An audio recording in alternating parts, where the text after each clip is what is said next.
जैसे कि हमने पिछले वीडियो में देखा ही था कि हमारी हेयर ड्रेसर को स्पेशली बुलाया जाता है ईवा के घर पे ताकि वो उसे तैयार कर सके और फिर वो अपना काम कर देती है और कहती है कि मैडम तैयार हैं, आप जाके उन्हें देख सकते हैं, अब सिर्फ ड्रेस पहननी बाकी है। और हमारे गेस्ट कहते हैं कि ठीक है, तुमने अपना काम बहुत ही अच्छे से और बाखूबी निभाया है, इसलिए मैं आपका थैंक्स करना चाहता हूँ। और ये सारी छोटी मोटी बातें करके हमारी हेयर ड्रेसर वहाँ से निकल जाती है। और उसके बाद हमारे मिस्टर गेज वहीं पर खड़े वेट करने लगते हैं कि अब तो कुछ ज्यादा ही वक्त हो चुका है, क्या एक ड्रेस पहनने में इतना वक्त लगता है, आई थिंक मुझे चल के अंदर देखना चाहिए। और फिर वो हमारी हीरोइन के ड्रेसिंग रूम को नॉक करने लगते हैं कि वो बाहर आए, मगर हमारी हीरोइन कहती है कि उसे ये ड्रेस कुछ अनकंफर्टेबल सी लग रही है, उसे लग रहा है कि उसके लिए शायद ये बनी नहीं, क्योंकि ऐसी ड्रेसेस उसने कभी पहनी नहीं। और ये बात सुन के हमारे गेस्ट को गुस्सा आता है और वो कहता है मैं खुद देखता हूँ। और जब वो आके दरवाजा खोलता है और हमारी हीरोइन को देखता है तो एकदम से देखता ही रह जाता है, क्योंकि उसे तो अब तक समझ में नहीं आ रहा होता कि मैं सामने सच में एलिना को देख रहा हूँ। Oh my God, she looks so gorgeous and hot, wow। वैसे सच में ये बहुत ज़्यादा खूबसूरत लग रही होती है। और जब गेज हमारी हीरोइन को देखता है तो बेचारी के तो गाल और भी लाल हो जाते हैं मेकअप के साथ साथ। और फिर वो कहती है कि हे भगवान, ये मुझे ऐसे क्यों घूर रहा है। और फिर हमारे गेज उसे देखकर कहते हैं कि क्या हुआ, तुम्हें ये ड्रेस अच्छी नहीं लग रही। और फिर वो बेचारी अपना चेहरा ही पलट लेती है और कहती है कि नहीं, ये कुछ ज़्यादा ही, मतलब इसमें सब कुछ काफ़ी अच्छे से दिखाई दे रहा है।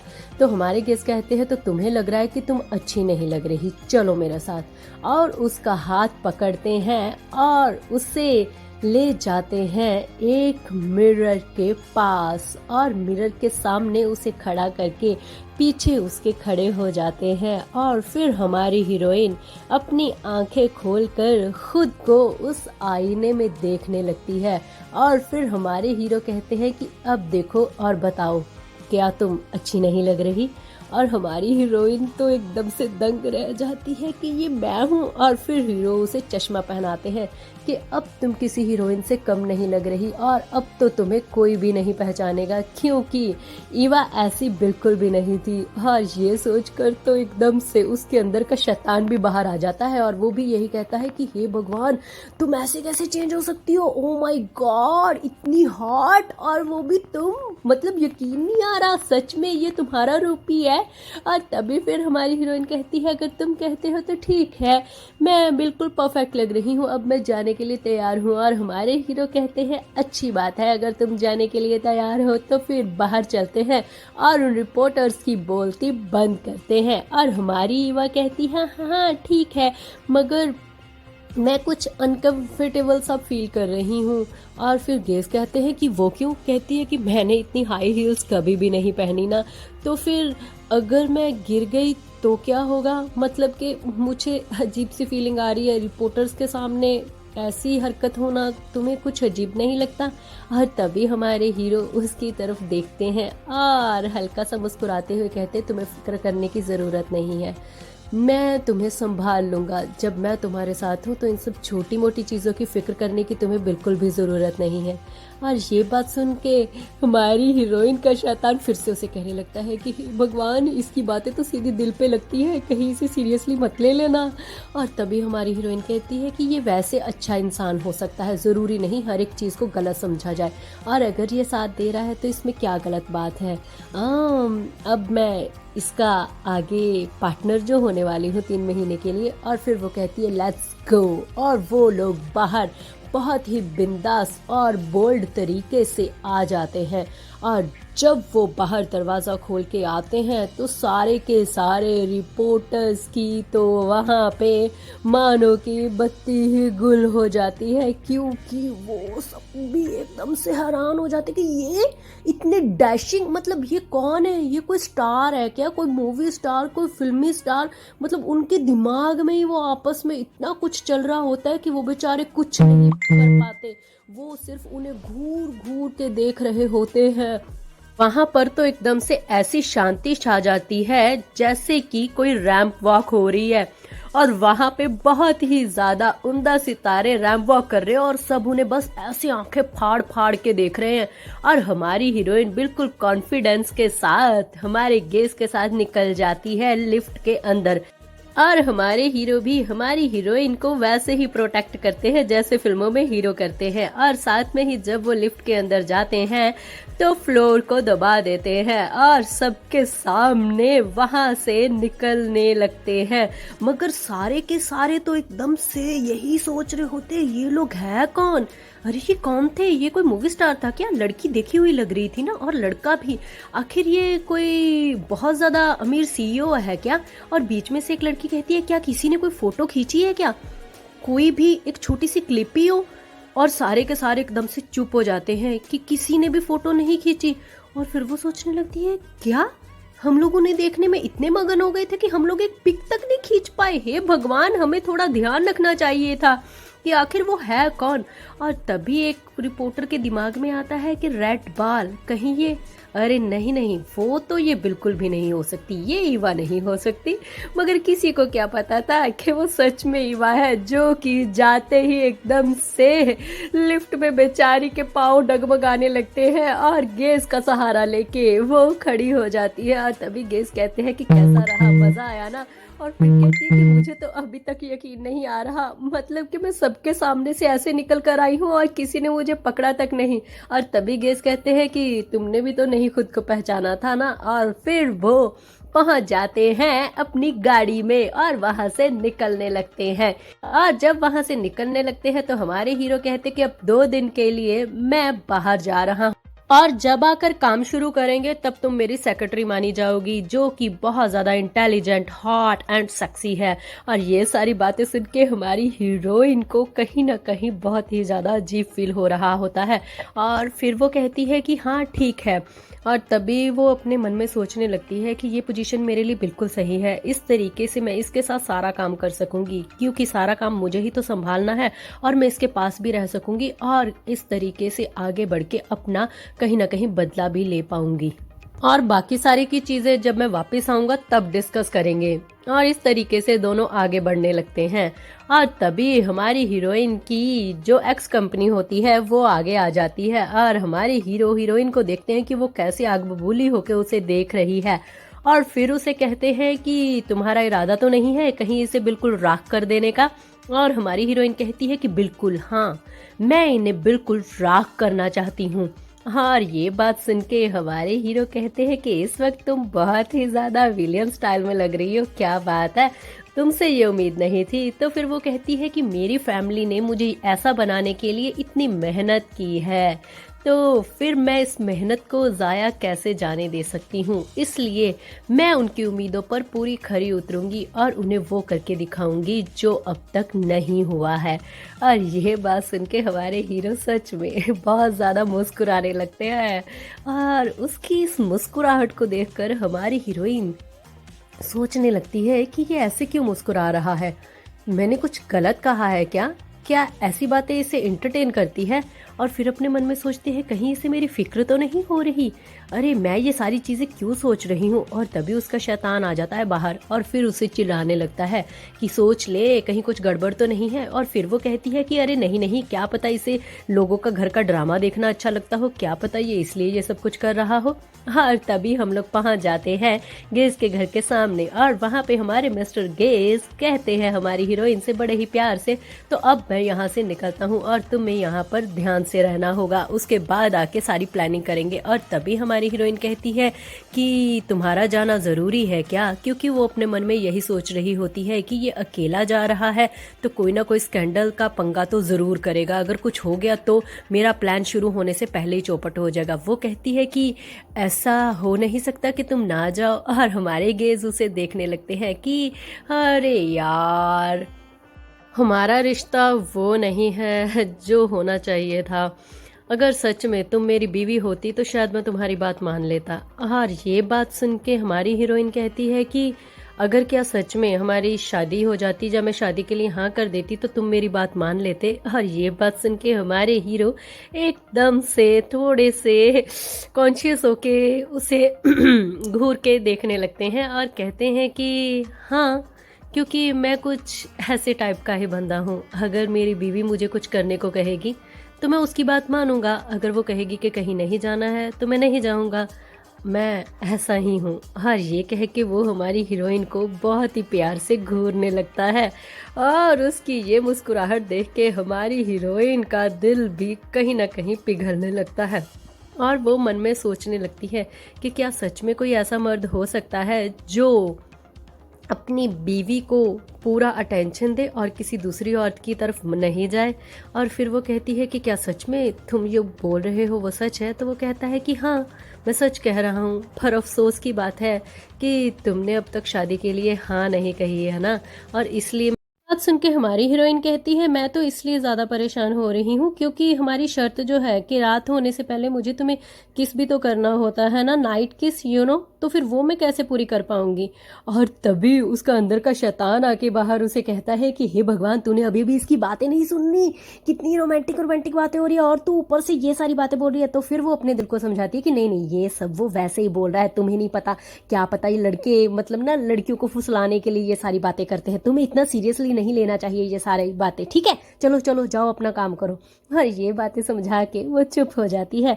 और इधर हमारे हीरो कहते हैं कि ऐसी कोई प्रॉब्लम की बात नहीं है, क्योंकि अगर मैं ही यहाँ पे नहीं हूँगा तो इस चीज़ को वैलिड नहीं माना जाएगा। हाँ, ये चीज़ हमने कॉन्ट्रैक्ट में नहीं लिखी। आई होप कि तुमने कोई उंगली भी नहीं उठाई कि कॉन्ट्रैक्ट के बीच में कुछ ना कुछ चेंजेस होना होगा या ये कुछ, तो अगर पहले बोल देती तो हम कर लेते। और तभी हमारी हीरोइन सोचने लगती है अगर कुछ सोच भी लेते तो भी क्या होता, क्या फ़र्क पड़ता है, और वैसे भी ये सारी बातें हमें पहले सोचनी चाहिए थी ना, अब क्या फ़ायदा। और तभी फिर हमारे हीरो को वो देखकर सोचने लगती है कि मगर फिर भी मैं इसे जाने नहीं दे सकती, क्योंकि अगर ये वहाँ पर चला गया और अगर कोई स्कैंडल हो गया तो मेरा सारा कुछ बना बनाया प्लान चौपट हो जाएगा, मुझे कुछ ना कुछ करना ही होगा। और फिर वो कहती है जैसे कि मैंने तुम्हें कहा है कि मैं तुम्हारी गर्लफ्रेंड बन सकती हूँ, अगर ये हो जाए तो क्या फिर भी तुम घूमने जाओगे और लड़कियों के पास? और तभी हमारे हीरो कहते हैं तुम्हें क्या लगता है कि मैं ऐसा शख्स हूँ कि मेरे पास मेरी एक गर्लफ्रेंड हो और मैं दूसरी लड़कियों के साथ इश्क लड़ाता फिरूंगा? तुम ये सोचती हो? और तभी हमारी हीरोइन कहती है कि नहीं नहीं, मैं ऐसा नहीं कह रही, मैं तो सिर्फ ये कह रही हूँ कि लड़कों को फिर भी एक लड़की से आराम नहीं मिलता ना, तो उन्हें तो बाहर कहीं ना कहीं किसी और की भी ज़रूरत पड़ती है। और ये बात सुन के कहीं ना कहीं हमारे हीरो ना खुश हो जाते हैं और हमारी हीरोइन सोचने लगती है कि ये ऐसे बिहेव क्यों कर रहा है, सारे लड़के ऐसे ही तो करते हैं ना, मेरे बॉयफ्रेंड ने भी तो ऐसा ही किया था, मेरे होने के बावजूद भी उसने मेरी बहन के साथ इश्क लड़ाया हुआ था और न जाने कितनी गर्लफ्रेंड्स और रखी होंगी, मुझे तो कुछ पता ही नहीं है। और फिर वो कहती है कि क्या ये वैसा शख्स नहीं है? और तभी हमारे हीरो उसके प्यारे से गालों को टच करने लगते हैं और उसे घूर कर देखने लगते हैं और फिर कहते हैं कि फिक्र करने की कोई ज़रूरत नहीं है डार्लिंग, मैं बिना किसी स्कैंडल के वापस आऊँगा, यकीन रखो मेरा। और ये बात सुन के हमारी हीरोइन तो एकदम से चौंक जाती है कि इसे कैसे पता चला कि मैं ये सब सोच रही हूँ। और फिर कहती है कि नहीं नहीं, मेरा वो मतलब नहीं था, मैं सिर्फ ये चाहती हूँ कि प्लान शुरू होने से पहले ही चौपट ना हो जाए। तुम्हें क्या लगता है कि मैं कुछ ज़्यादा ओवर रिएक्ट कर रही हूँ? हमारे हीरो कहते हैं बिल्कुल भी नहीं, मैं तुम्हारी हर एक बात को ध्यान से देख सकता हूँ, मगर मैं एक बात तुम्हारी नहीं मान सकता, वो ये कि गर्लफ्रेंड बनने वाली, क्योंकि मुझे कोई भी गर्लफ्रेंड नहीं चाहिए। अगर तुम सच में मुझे प्रोटेक्ट करना चाहती हो या किसी भी चीज़ को ठीक करना चाहती हो या मुझे कंट्रोल करना चाहती हो तो तुम्हें सिर्फ एक ही काम करना होगा। वो गहरी आंखों से हमारी हीरोइन को देखने लगता है और हमारी हीरोइन उसे देखती है कि ये क्या कहने वाला है। और तभी हमारे हीरो बड़े ही स्टाइल से उसे घूरने लगते हैं और कहते हैं कि सिर्फ एक काम, और वो ये है कि तुम मुझसे शादी कर लो। और शादी का नाम सुनते ही हमारी हीरोइन के तो गाल फिर से लाल होने लगते हैं और वो खुली आंखों से जैसे कोई सपना देख रही हो, क्योंकि इतना हैंडसम, इतना अमीर इंसान उसे शादी के लिए बोल रहा है। उसे सच में यकीन नहीं आ रहा होता। और फिर वो कहती है कि मैं वो इस बारे में। तो हमारे हीरो कहते हैं कि कोई बात नहीं, इतनी कोई जल्दी नहीं है तुम्हें जवाब देने की। मैंने तुम्हें वक्त दिया है ना, 1 मंथ का। 1 मंथ काफ़ी है, तब तक तुम अपना डिसीज़न ले सकती हो। और फिर बाहर देख के कहते हैं कि मौसम तो अभी ठीक है, और देखो ना रात भी होने वाली है, और मैं भी तुम्हारे सामने हूँ, तो क्यों ना तुम्हारा वो जो कॉन्ट्रैक्ट का काम है वो इस वक्त कर लिया जाए। और ये बात बोल के वो हमारी हीरोइन को घूरने लगता है, और हमारी हीरोइन भी समझ जाती है कि वो किस की बात कर रहा है। और फिर वो अपने मन को समझाती है कि सिर्फ एक किस ही तो है। और तभी हमारे हीरो कहते हैं कि क्या हुआ, तुम नर्वस क्यों हो रही हो, किसकी बात है, और इतना सोचना। और तभी हमारी हीरोइन कहती है कि मैं ज़्यादा सोच नहीं रही हूँ, बस किसी के साथ जब पहली बार ऐसा चांस होता है तो फिर वो थोड़ा सा तो नर्वस होता है ना। और ये बात सुन के हमारे हीरो की तो आंखें खुली की खुली रह जाती हैं कि पहली बार, तुम्हारे कहने का क्या मतलब है, क्या तुमने कभी पहले किस नहीं की है। और ये बात सुन के हमारी हीरोइन कहती है कि ऐसा कुछ नहीं है कि मैंने पहले कभी किस नहीं की, मगर हाँ, मतलब कि मुझे किस की गई है, मैंने कभी किसी को किस नहीं की, तो इसलिए थोड़ा सा नर्वस हो रही हूँ। इसमें कोई बड़ी बात नहीं है, मैं अभी तुम्हें किस कर सकती हूँ। और फिर हमारे हीरो कहते हाँ अच्छा, तो ये बात है। वो फिर हमारी हीरोइन को प्यार से देखने लगते हैं, और अपने हाथों से उसके बालों को सहलाने लगते हैं, और उसे कहते हैं कि थोड़ा रिलैक्स हो जाओ ईवा, नर्वस होने की ज़रूरत नहीं है। हाँ, अगर तुम्हें किसका इतना एक्सपीरियंस नहीं है खुद करने का, तो तुम कुछ ट्रायल मुझ पे कर सकती हो, मुझे कोई भी एतराज़ नहीं है। तुम प्रैक्टिस कर सकती हो मेरे साथ किस की, जब तक तुम परफेक्ट नहीं हो जाती। और ये बातें सुन के हमारी हीरोइन को तो बहुत ही ज़्यादा गुस्सा भी आ रहा होता है, और कहीं ना कहीं अजीब सी फीलिंग भी आ रही होती है कि हे भगवान, ये ऐसे कैसी ऐसी बातें कर सकता है। और फिर उसे गुस्सा आता है कि ईवा, एक जस्ट किस की बात ही तो है, चल फटाफट किस कर और काम खत्म कर। और वो फटाक से बिना कुछ सोचे समझे हमारे हीरो के करीब आ जाती है, और आके उसके चेहरे को पकड़ लेती है। और फिर उसे शर्त की वो बात याद आती है कि किस करते वक्त हमारे हीरो को टच नहीं करना है। फिर वो उसके गिरेबान को पकड़ लेती है, और हमारे हीरो उसे देखने लगते हैं, बोलते हैं कि क्या बात है। और फिर हमारी हीरोइन कहती है कि ये तुम्हें डिस्ट्रैक्ट कर रहा है, मत को सुनो इसकी बातें, और उसके होंठों पर किस कर देती है। और हमारे हीरो तो एकदम से शॉक में ही होते हैं कि ये अभी क्या हुआ।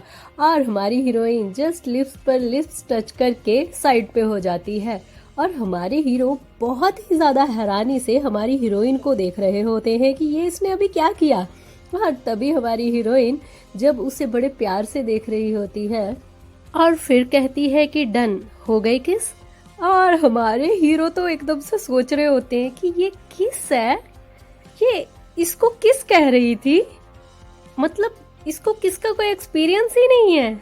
और फिर वो एकदम से बेचारे की जैसे बत्ती गुल हो गई हो, ऐसे हैरान होके उसको देखने लगता है। और फिर हमारी हीरोइन को कहते हैं कि सच में ये तो ऐसे लग रहा था जैसे तुमने होंठों पर मुक्का मारा है, बस मुक्का हाथ की बजाय होंठों से मारा गया। और हमारी हीरोइन कहती है कि तुमने किस की बात की थी तो मैंने किस कर दी, और कॉन्ट्रैक्ट में ये नहीं लिखा कि किस कैसे और किस तरीके से करनी चाहिए, है ना। और फिर एकदम से सोचने लगती है कि ये इंसान बहुत मिस्टीरियस है, मैं इसका क्या करूं, इसको लेकर कहीं ना कहीं बहुत सारे सवाल हैं मेरे पास, मुझे जब तक वो जवाब नहीं मिल जाते तब तक कुछ नहीं हो सकता। और तभी हमारा हीरो वहाँ से बाहर निकल जाते हैं, गाड़ी से बाहर निकलकर वो कहते हैं कि ये मेरी ज़िंदगी की सबसे ज़्यादा यादगार किस रहेगी। और ये बोलकर फिर वो हमारी हीरोइन के करीब आते हैं और कहते हैं कि अब मैं 3 दिन के लिए बाहर जा रहा हूँ, यहाँ पर तुम्हारे लिए सारा इंतज़ाम हो चुका है, तुम्हें किसी भी चीज़ की ज़रूरत पड़े तो तुम बटलर को बोल सकती हो। और तभी हमारी हीरोइन कहती है कि ठीक है, जैसा तुम कहते हो वैसा ही होगा, तुम अपना ध्यान रखना और कोई भी स्कैंडल नहीं होना चाहिए। और ये बात सुनकर हमारे हीरो कहते हैं फिक्र मत करो, हम 3 दिनों के बाद मिल रहे हैं। My darling Eva. और ये बोलने के तुरंत बाद हमारे हीरो वहां से निकल जाते हैं अपनी मंजिल की ओर, और इधर हमारी हीरोइन भी बाहर आ जाती है मेंशन में एंटर होने के लिए। मगर वो दरवाजे पर ही खड़ी एक चीज सोच रही होती है, उसी किस को, क्योंकि उसे ये एहसास कुछ अजीब सा लग रहा था। उसे यकीन नहीं आ रहा था कि उसने किसी को किस किया है, और ये एहसास अभी तक उसके होंठों पे था, गेज के होंठों का। और तभी बटलर उसके पास आते हैं और कहते हैं कि मैडम आइए, आपका स्वागत है, अंदर चलते हैं। और ये बात सुन के हमारी हीरोइन पलटकर देखती है कि ये तो यहाँ का बटलर है, और फिर वो उनसे बातें करने लगती है। और मिस्टर पार्क उन्हें सारे घर के बारे में बताते हैं और बाकी मेड से भी मिलवाते हैं। और फिर अचानक से हमारी हीरोइन को याद आता है कि गेज ने बताया था कि उनकी जो मेड थी वो फरार हो गई थी। मिस्टर पार्क को इसके बारे में पता होगा, बाद में उसके बारे में जिक्र भी नहीं हुआ। उसी का एक दिन के लिए काम संभालने के लिए तो मुझे यहाँ पर रोका था ना उसने। तो फिर वो मिस्टर पार्क से पूछती है कि वो मेड जो यहाँ से भाग गई थी वो क्या वापस आ गई, मिल गई है क्या। और ये बात सुन के हमारे मिस्टर पार्क उन्हें बड़ी हैरानी से देखने लगते हैं और कहते हैं कोई मेड भाग गई थी? कौन सी मेड और कब भागी? मुझे तो नहीं पता, यहाँ पर तो कोई भी ऐसी मेड नहीं है जो यहाँ से चली गई। और ये बात 3 दिन गुजर जाने के बाद भी हमारे हीरो अब तक घर पर नहीं लौटे हैं, और हमारे हीरो का गिफ्ट किया हुआ नाइट सूट पहनकर हमारी हीरोइन अब तक उसका इंतजार कर रही होती है और यही सोच रही होती है कि आज उसे अब तक यहाँ पर वापस आ जाना चाहिए था।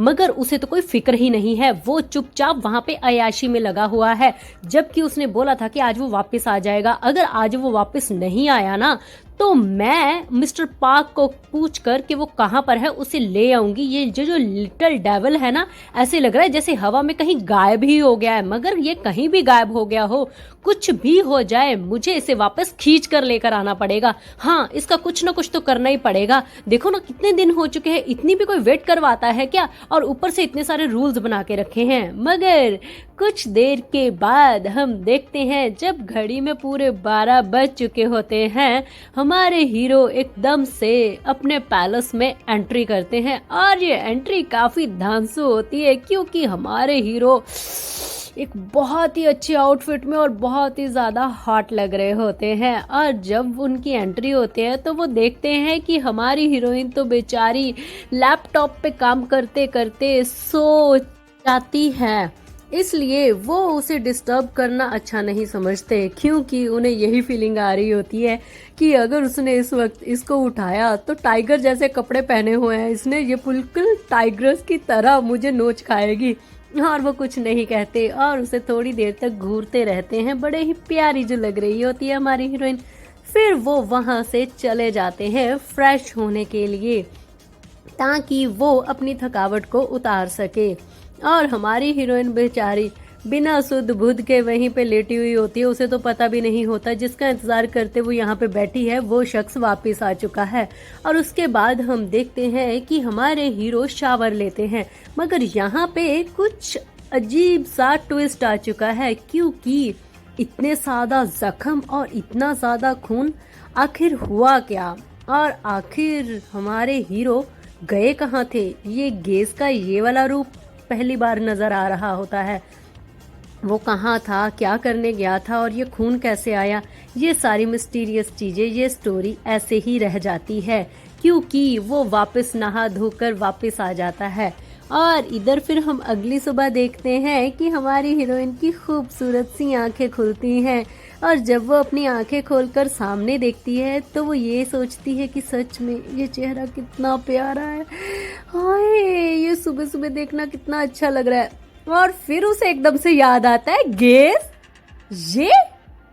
ये मेरे बिस्तर पे ये यहाँ पे क्या कर रहा है?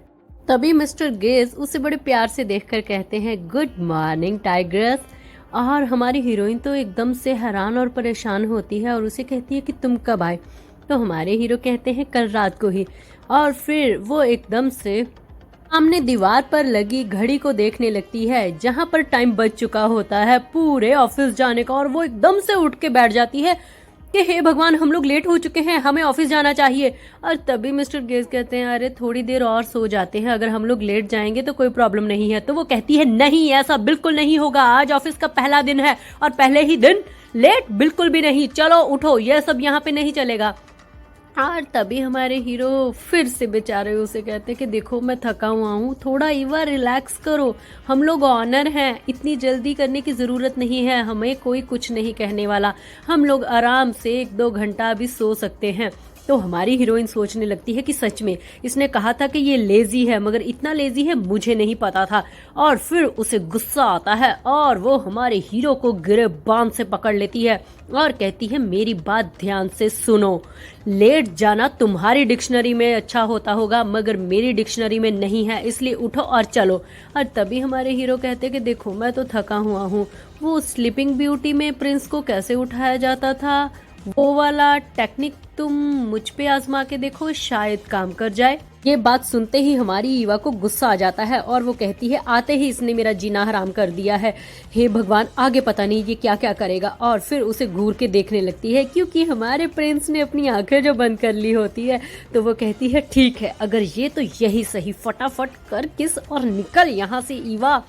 और वो बेचारी हमारे हीरो के करीब आने लगती है और हमारे हीरो भी काफी उम्मीदें लगा के बैठे होते हैं, जबकि हमारी हीरोइन फिर से वही करती है जो उसने पहले किया था, वो अपने लिप्स को अपने गे सर के लिप्स के ऊपर टच कर देती है और फिर ये करके वो एकदम से पीछे हट जाती है। ये देखकर हमारे हीरो फिर उसे देखने लगते हैं और कहती है कि बस खुल गई ना आंखें, अब चलो उठो। और हमारे हीरो कहते हैं कि सच में एक और मुक्का मेरे चेहरे पर।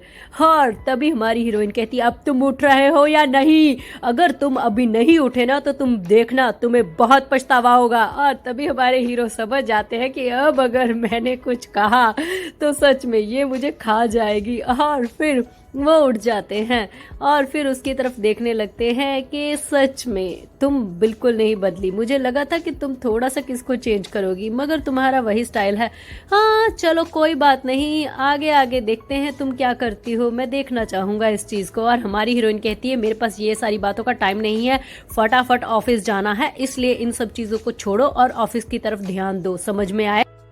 और इन सब बातों के बाद हमारे हीरो हीरोइन निकल जाते हैं ऑफिस की ओर। और ऑफिस में जाते जाते हमारी हीरोइन फिर से दंगा शुरू करने के मूड में होती है और पूछ बैठती है ये सवाल कि कल रात तुम मेरे बिस्तर पे क्या कर रहे थे, इसलिए तो नहीं क्योंकि मैंने तुम्हारा बिस्तर गर्म नहीं किया था, मगर इसमें मेरी कोई गलती नहीं है क्योंकि मैं इंतजार कर रही थी और तुम ही लेट आए थे और तुमने ही तो कहा है ना कि अगर तुम ही मौजूद नहीं होगे तो फिर इसमें मेरी कोई गलती नहीं मानी जाएगी। तो फिर बताओ तुम मेरे बिस्तर पे क्या कर रहे थे। अब ये मत कहना कि तुम्हें तुम्हारे बिस्तर में ठंड लग रही थी, वो बिल्कुल ठंडा था इसलिए तुम सो नहीं पाए, इसलिए तुम मेरे बिस्तर में आ गए थे, ये बहुत ही बचकाना आंसर होगा। और तभी हमारे हीरो कहते हैं कि क्या तुम मानोगी नहीं आंसर लिए बिना, क्योंकि ये भी हो सकता है ना कि सच में मेरा बिस्तर ठंडा हो और मुझे वार्मनेस चाहिए हो, इसलिए मैं वहां पे आया हूँ। और हमारी हीरोइन कहती है कि मैं नहीं मानती।